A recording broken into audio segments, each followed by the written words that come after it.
It's Tuesday morning and it's been raining all night. Back in my backyard is saturated in water, and it's not too cool. It's okay. It's going to be about 25 today apparently, so that's reasonable. But yesterday it got only up to about 23, I think. So bit of a cold snap. Going to clear up in the rest of the week, I think. But this is very strange for winter here. Should be dry and sunny. Apparently it will clear today, which will be nice, but I've got to go in. I've got a longer session. I've got to have a CT scan today, so I've got a couple of things on. Got to do my normal treatment plus CT scan, so I'm going to be tied up for virtually the whole day until early in the afternoon anyway. So we'll see how we go. And there's just a couple more nights with my tenant, my temporary tenant, tonight and tomorrow night. He wants to go to the beach house for a happy hour tonight, which isn't a bad idea. And so I'll be up for that. There's my bus just went past, so that's all good. I don't want to wait on the other side because it'll be quite saturated with the rain, so easy for me to wait on this side for the bus to return. On a dreary Tuesday morning, got here pretty early. The bus inspectors on board checking tickets. It seems Kinetic's got a real thing about that. I never noticed that with Sunbus. They never bothered. It's not cold. I suppose that's something. But I'm going to be in this precinct for about the next 3 hours, I would say. So, fair slice of my day before I go down to Cairns Central and get myself some grog and a little bit of groceries. And that'll be it for the day. And then, if the weather clears, we'll be doing happy hour at the beach house, which is always nice. That all went very smoothly today. All the appointments were on time, and I'm out by a little after 12:30. I thought it might be about an hour later, but it's pretty good. Just now waiting for the bus. I'll go down to Central to the Woolies there, and I'll try to get myself some beef eater before returning home. And it's not drizzling anymore. There's actually a bit of sun, so, and it's warmed up considerably compared to this morning, so it makes a big difference. So yeah, the weather looks a lot better. Nice to see some blue sky. Back down to Cairns Central because this is the only shopping centre that has the first choice liquor outlet. So I'm going to go down to Woolies and then hightail it up there a couple of blocks and then come back to the bus stop. So I'm making pretty good time. It's before 1, so it's all going well. So I'm pretty happy. So we'll just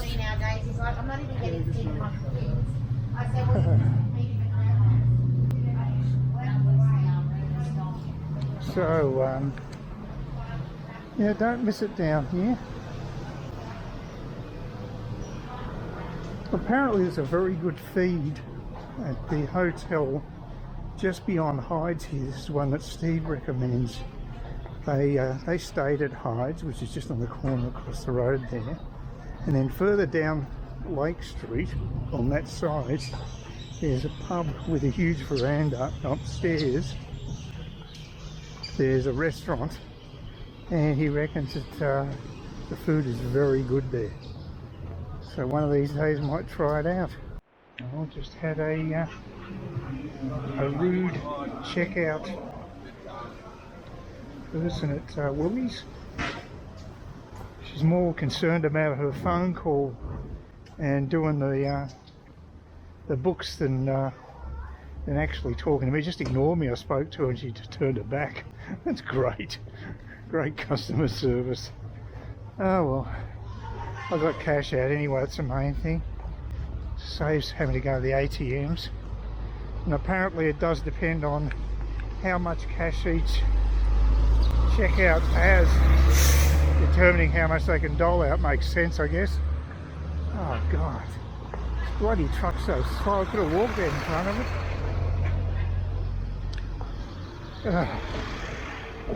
God, look at the traffic here. Oh, it's a rat race.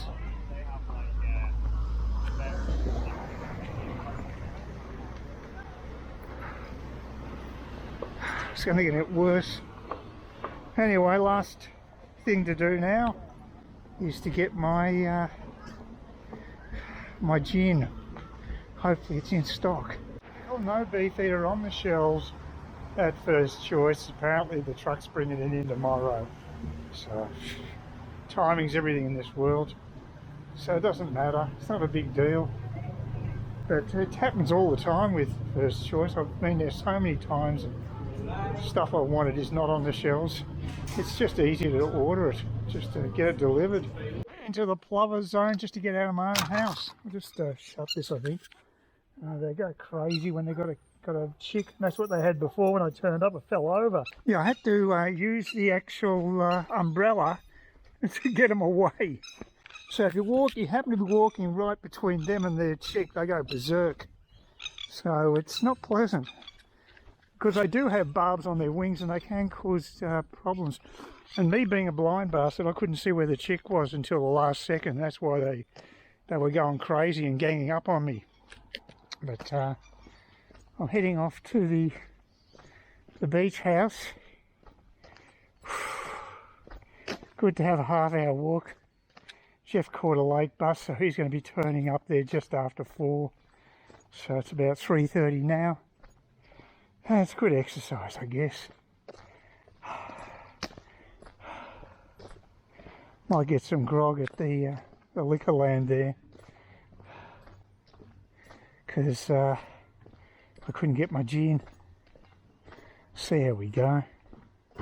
I don't want to do a big session anyway. It's probably good that it's only going to be an hour. So that's not a bad thing necessarily. So should get there just after 4 o'clock. And yeah, I don't know if my endurance is that good today. I think I might just do all my energy getting there. If it does, I'll just get the bus back. I've got a daily ticket anyway, so it's not an issue. Whew. Okay. Usually I'm heading towards where Steve and Yvonne are. Fair chance that they'll be goers for the for this week's drinks, because apparently the new dog has settled in reasonably well at their place yesterday, and they're on a 10-day return policy with the dog, so you don't have to commit to it. You do have a cooling off period, as he called it, of 10 days. So that's quite good. That's a very good idea, because most people probably get on well with the dogs that they get from the pound, but if it's really bad, I can understand it. Just, it's good that they will take it back. So yeah, it's a good policy, I think. Makes sense.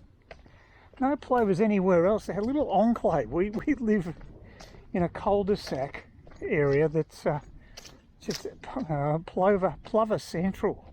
The other day, first with a try, because I had one of those until it got nicked.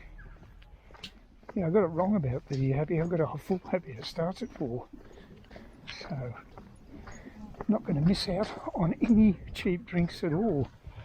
Totally miscalculated. So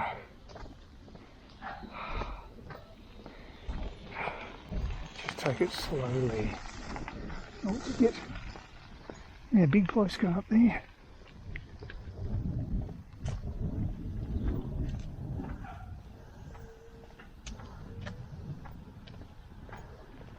Good way of getting around if you've got shopping and stuff, because you can fit a hell of a lot in the back of that crate. I know that for a fact. So that'd be quite handy. You could easily ride that to Trendy Beach, the direction we're going, and probably make it to the new supermarket, which apparently there is some signs of construction or clearing of the block taking place. So it's a definite goer. Good old profit motive, that gets people moving when it comes to development. Now, will we see any wallabies this time? Well, Jeff's not with me, so maybe not.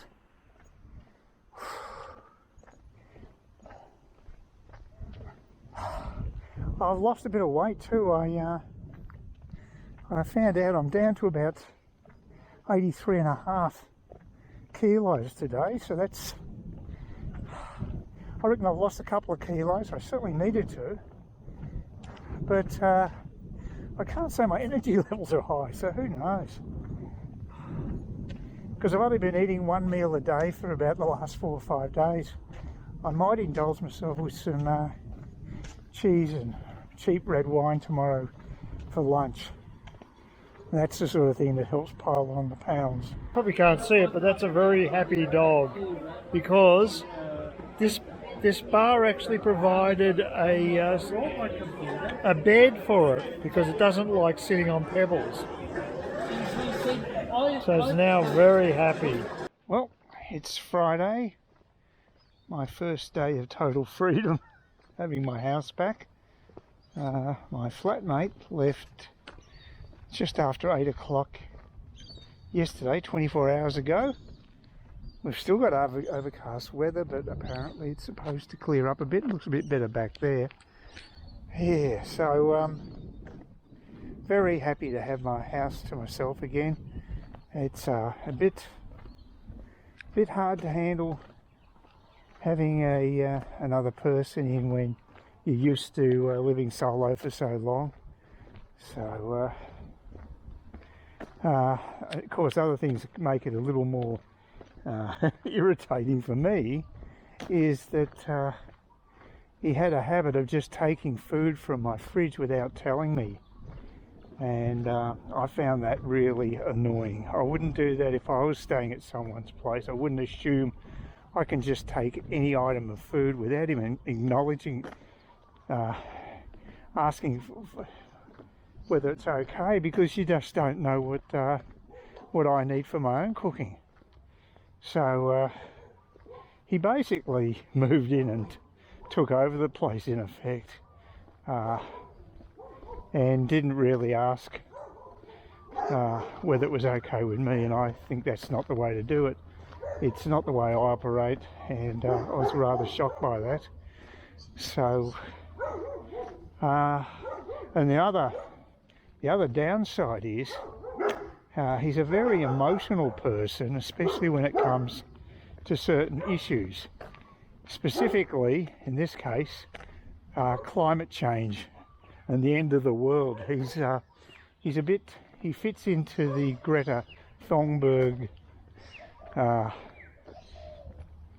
type of descriptor, where basically the world is going to come to the end. AOC, the same sort of thing. You know, we've got about 12 years to live, and doom and gloom and woe is me and all this. And I had a couple of verbal confrontations with him over that, which wasn't very pleasant. I actually lost sleep the night before he left, because I was so upset, because it just happened to happen right at the end of the night. It was actually ironic, because I saw an article about wealth distribution, and sort of, when I was going to back him up, what he said about it, you know, about how it is uneven in Australia, and it is, but it's more uneven in other countries. But he went off the handle. He just went crazy, and I just don't want that. I want something more calm when I'm at home. I don't need that hysteria, and he does have bouts of hysteria. It's not new. I think that's been the case for years, but I think it's getting worse, especially regarding things like climate change. But he watches the ABC on TV, and of course they're going to fuel the fires of worry in that respect, because they would have those sort of apocryphal stories on air. So it depends on the media, I guess, you're exposed to as well, and his peers in the inner suburbs, where I'm sure, you know, they vote Green, and they're in inverted commas progressive, and doesn't fit my profile these days. I'm a libertarian, and I'm just trying to find the truth. So I look for different sources of information, and right across the spectrum, and that's how I operate. But that isn't the way a lot of the people operate these days, and more worryingly, universities, they don't seem to be open to debate anymore. Certain topics are just taboo. You can't talk about them. You can't deviate from what is the prescribed thinking. So he's even though he's my age group, he's basically acting, in my opinion, like a naive undergraduate who's been exposed to a lot of propaganda. But anyway, it wasn't all bad, but those two things sort of peeved me a bit. He did actually give me a little bit of grog as compensation, I guess, for putting him up. So that's fair enough. I'm not really particularly worried about that. That was reasonable. He actually, I got a bottle of Bundaberg rum at the end of just before he left. So that was okay. But it was just basically the thing, like the main thing that got me was just the way he sort of rode roughshod over me. He basically cooked 3 meals. He didn't actually ask what I wanted. He just bought the ingredients and banned me from my own kitchen. I mean, it's over the top. You know, I'm not used to that. I live in my own place. I've got my own domain, and I expect someone who actually comes into my own space respects that a bit more. And so he was talking about wanting to come back next year, but I think he's probably come to the realisation that it's not going to be a go with me. I haven't told him that officially. I don't think he looks at this channel anymore. He doesn't really like YouTube, so. But yeah, I was a bit. I knew that there could be issues when he decided to come, but I thought, oh, what the hell? And like I say, it hasn't all been bad. I don't want to paint a picture of total negativity, because we had a few drinks together. That was quite nice, you know, enjoyed that. And he did get me down to the beach, and I finally took a dip, and that was good. And got me out of my comfort zone to some degree, and that's an important thing. It is good sometimes to have a disruption like that. It can have positive benefits. So, and this is just from my point of view, of course. He's not here to defend himself, and he'd probably say he thought it was a nice gesture to make dinner for me, and that's fine. He bought the ingredients for 3 meals, but after that he was eating out or eating stuff that I'd bought. So,